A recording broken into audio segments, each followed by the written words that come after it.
Web design and web development video টিউটোরিয়ালের পক্ষ থেকে আপনাদের স্বাগত জানাই। আমি মোহাম্মদ মোজাম্মেল হোসেন।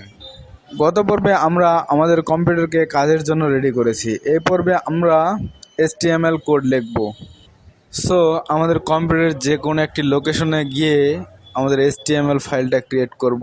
তো আপনারা যেহেতু জানেন, আপনারা সবাই জানেন যে HTML ওয়েবসাইট তৈরির জন্য ব্যবহার করা হয়। তো HTML কোড লিখতে হলে অবশ্যই আমাদেরকে প্রথমেই একটি HTML ফাইল তৈরি করে নিতে হবে। তো এটার জন্য আমরা রাইট ক্লিক করে নিউতে গিয়ে টেক্সট ডকুমেন্টে চলে যাচ্ছি এবং দেখুন যেহেতু আমরা ফাইলের এক্সটেনশনটা শো করে নিয়েছি, তো টেক্সট ডকুমেন্ট লেখার শেষে .txt লেখা শো করতেছে। সো আমরা এখন এটার একটা নতুন নাম দেব। আপনারা এটা আপনার ইচ্ছা মতন যে কোনো নাম দিতে পারেন। তো বেসিক্যালি যেসব ওয়েবসাইট তৈরি করা হয় তার মেইন যে ফাইলটা থাকে সে ফাইলের নাম দেওয়া হয় ইন্ডেক্স। সো আমরা এখানে ইন্ডেক্স নামটা দিতে পারি। তো আপনি চাইলে আপনি যে কোনো ধরনের নাম দিতে পারেন, আপনি আপনার নাম দিয়েও দিতে পারেন আপনাদের ইচ্ছা মতো। সো এখানে আমরা index.txt দিলাম। সো এখানে একটা জিনিস খেয়াল করুন, যেহেতু নিউ ডকুমেন্ট ফাইলের .txt লেখা থাকে কিন্তু HTML ফাইলের এক্সটেনশন HTML হয়। তো আমরা এখানে txt-টা কেটে দিয়ে index.html লিখব। লিখে যদি আপনি এটাতে ইন্টারপ্রেস করেন তাহলে আপনার কাছে ইয়েস অথবা নো, মানে আপনি এই ফাইলটা তৈরি করতে চাচ্ছেন কিনা এর একটা নতুন ইন্টারফেস আসবে। তো এখানে আমরা ইয়েস সিলেক্ট করব এবং দেখুন আমাদের একটি ইন্ডেক্স HTML ফাইল তৈরি হয়ে গেছে। তো এখন আমরা এই ইন্ডেক্স HTML ফাইলের ভিতরে কাজ করব। এটি কিন্তু এখন সম্পূর্ণ ফাঁকা, এখানে কিন্তু কিছুই নেই। তবে আমরা এই index.html ফাইলটা যদি ফায়ারফক্স বা গুগল ক্রোম দিয়ে ওপেন করে দেখি তো এটা সম্পূর্ণটাই ব্ল্যাঙ্ক দেখাবে, কারণ এটাতে আমরা কোনো কোড এখনো এডিট করিনি। তো চলুন আমরা ওপেন করে দেখে নিই। এই যে দেখুন আমাদের index.html ফাইলটি ওপেন করার পর সম্পূর্ণ ব্ল্যাঙ্ক দেখাচ্ছে। তো এই যে সোজা উপরে দেখুন এটা হচ্ছে টাইটেল বার আর নিচের এটা হচ্ছে অ্যাড্রেস বার। টাইটেল বারে আমরা যেহেতু কিছুই লেখিনি সেহেতু আমাদের index.html ফাইলের নাম শো করতেছে। আর নিচে অ্যাড্রেস বার আমরা কোন ফোল্ডারে বা কোন লোকেশনে এই ফাইলটা ক্রিয়েট করেছি সেই ফাইলটির লোকেশন দেখাচ্ছে। তো এটা আপনারা ভালোভাবে খেয়াল করবেন, এটা মনে রাখবেন, কারণ ভবিষ্যতের অনেক কাজ আছে, এটা ভবিষ্যতে আমাদের দরকার লাগবে। তো ভবিষ্যতে এটা পরে দেখা যাবে। চলুন আমরা এখন HTML ফাইলে কিছু এডিট করা শিখি। সো এটাকে এডিট করার জন্য index.html ফাইলের উপর রাইট ক্লিক করে edit with notepad plus plus click করুন। কারণ আপনি যদি আপনার কম্পিউটারে নোটপ্যাড প্লাস প্লাস ইনস্টল করে থাকেন তাহলে রাইট ক্লিক করলেই ওপেন উইথে এখানে আপনার নোটপ্যাড প্লাস প্লাসটা শো করবে। সো আমরা এটা সিলেক্ট করতেছি। তো দেখুন আমরা কমপ্লিটলি একটি ফাঁকা ফাইল দেখতে পাচ্ছি, এটা হচ্ছে আমাদের লেখার জায়গা।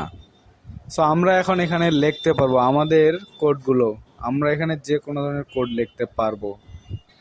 সো আমাদের HTML কোড লেখার জন্য ফার্স্ট আমাদের যে কাজটা করতে হয় বা যে রুলসটা মেনে চলতে হয় সেটা হলো ডক টাইপ ডিক্লেয়ার করা। ডক টাইপ হচ্ছে HTML এর 5 ভার্সনস। আপনি কোন ভার্সনে HTML কোড এডিট করতেছেন সেটা ব্রাউজারকে বলে দেয় বা ব্রাউজার বুঝে নেয় যে এটা HTML5 ভার্সনের কোড। HTML এর অনেকগুলো ভার্সন রয়েছে, HTML4, HTML5। আমরা বেসিক্যালি HTML5 ভার্সনের কোডগুলো এডিট করে দেখাবো। যেহেতু আমরা HTML5 ভার্সনের কোড এডিট করব সেহেতু আমরা ডক টাইপ ডিক্লেয়ার করে দেব।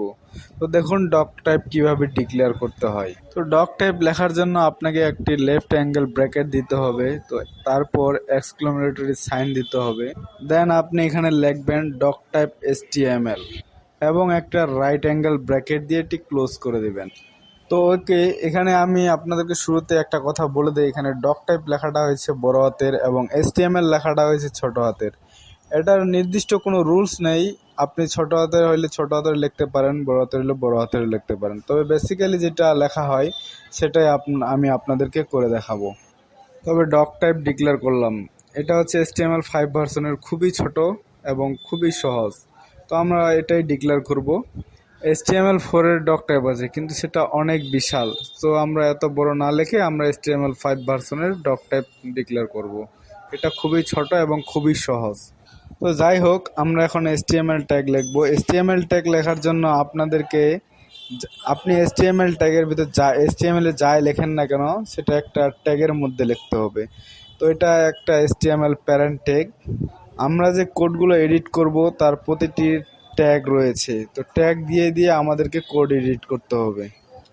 তো আমরা যদি আমাদের ওয়েবসাইটে হেডিং লিখতে চাই তাহলে হেডিংয়ের জন্য ট্যাগ আছে H1, H2, H3, H4, H5, বিভিন্ন ধরনের ট্যাগ রয়েছে। তারপরেও আমরা আমাদের ওয়েবসাইটে যদি প্যারাগ্রাফ লিখতে চাই তো প্যারাগ্রাফের জন্য ট্যাগ রয়েছে। বিভিন্ন ধরনের ট্যাগ রয়েছে। টেবিল যদি লিখতে চাই টেবিলের জন্য ট্যাগ রয়েছে। তো আমরা এসব ট্যাগগুলো দিয়ে দিয়ে এই কোড এডিট করতে পারবো।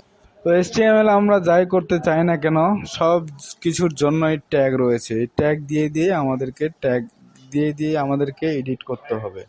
তো এই ট্যাগগুলো আপনারা কোথায় পাবেন? এই ট্যাগগুলো আপনারা গুগল ক্রোমে যদি সার্চ দেন W3 স্কুল, তো W3 স্কুলের এখানে সম্পূর্ণ ট্যাগগুলো HTML এর সম্পূর্ণ ট্যাগগুলো দেওয়া আছে।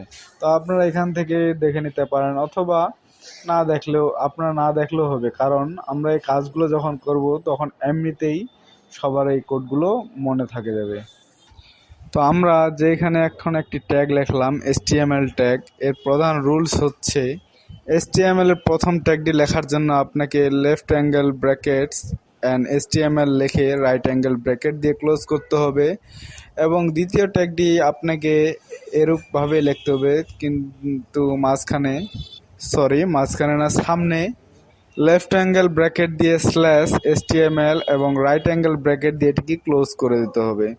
তো এখানে একটা দেখার বিষয়, আপনি যদি একটি কোড লেখেন, কোডটি ওপেনিং বা ক্লোজিং, কোডটি আপনি শুরু যদি করেন বা কোডটি আপনি যদি লেখাটাকে অবশ্যই আপনাকে ক্লোজ করতে হবে। তাছাড়া আপনার ফাইলের কোনো যেমন ধরেন ফাইলে আপনি যা লিখবেন তা শো করবে না।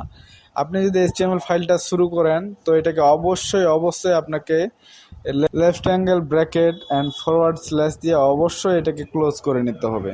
এখানে ফরওয়ার্ড স্ল্যাশটি মেন করে যে এখানে একটি ট্যাগ শুরু হয়েছে আর এই ফরওয়ার্ড স্ল্যাশটি যেখানে আছে সেখানে এই ট্যাগটি শেষ হয়েছে। তো এখন আমরা যদি এটাকে স্পেস দিয়ে সরিয়ে দিই এবং প্রথম ট্যাগে যদি আপনারা মাউসের কার্সার রাখি তাহলে দেখবেন যে প্রথম ট্যাগটির সাথে সাথে শেষে যে ট্যাগটি আছে তো সেটি বেগুনি কালার ধারণ করছে।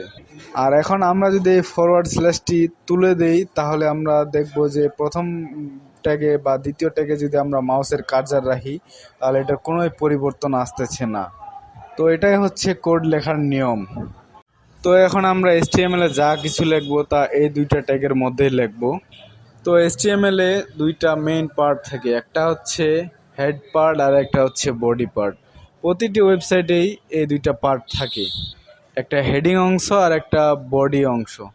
হেড যে অংশটা আছে এই অংশটাতে মূলত টাইটেল এবং HTML এ CSS লিঙ্ক করা ও মেটা ইত্যাদি হেড অংশে লেখা হয়।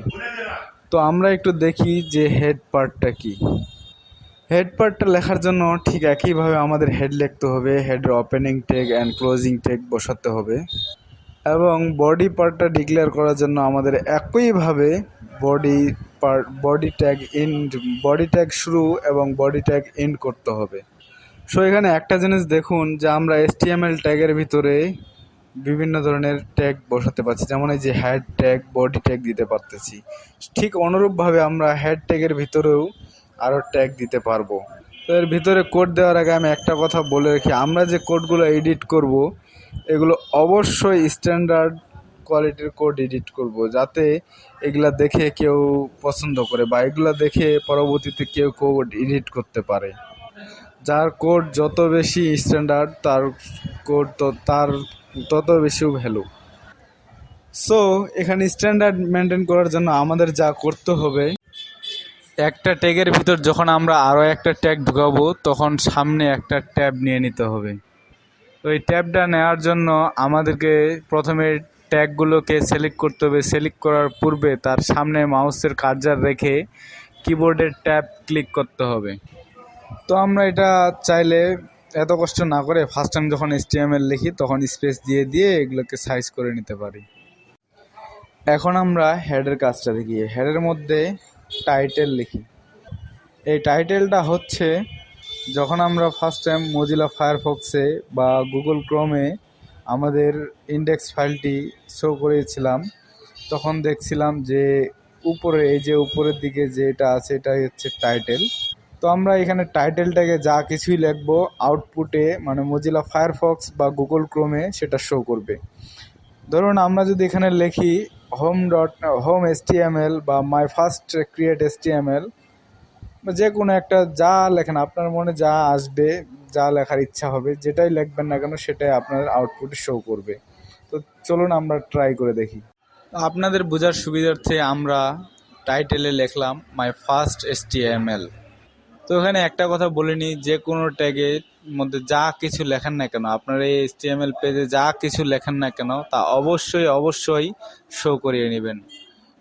আপনি যদি এটা না শো করেন তাহলে আপনার আউটপুটে শো করবে না।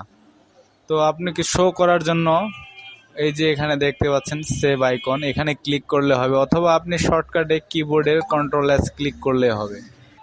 তো এটা সেভ হয়েছে কিনা তা আপনারা কিভাবে কনফার্ম হবেন?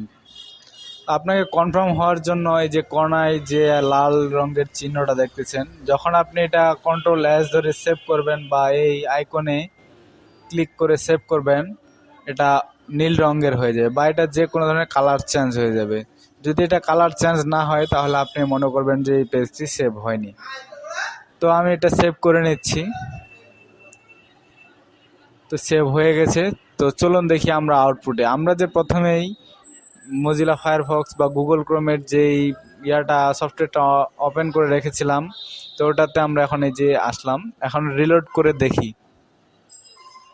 তো আপনি এটা রিলোড করার জন্য রাইট বাটনে ক্লিক করলে রিলোড লেখা বা রিলোড অপশনে ক্লিক করলে আপনার পেজটি রিলোড হবে।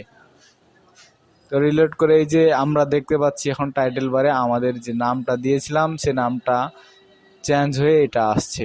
তো আমরা টাইটেলে যে নামটা দিছি সেই নামটাই আসছে। তো আশা করি আপনারা সবাই এই পর্যন্ত বুঝতে পেরেছেন।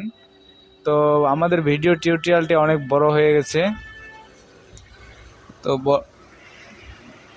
আমাদের এই টিউটোরিয়ালটি আজকে আমরা এই পর্যন্ত শেষ করতেছি। তো নেক্সট পর্বে আমরা দেখব যে বডির কাজ, বডিতে কিভাবে কাজ করতে হয়, HTML CSS এ কিভাবে বডিতে অ্যাড করতে হয়। তো আশা করি আপনারা সকলে আমার এই টিউটোরিয়ালটি সকলে বুঝতে পেরেছেন। তো আগামী পর্বের আমন্ত্রণ জানিয়ে আজকের এই পর্ব এখানেই শেষ করছি। ধন্যবাদ সবাইকে।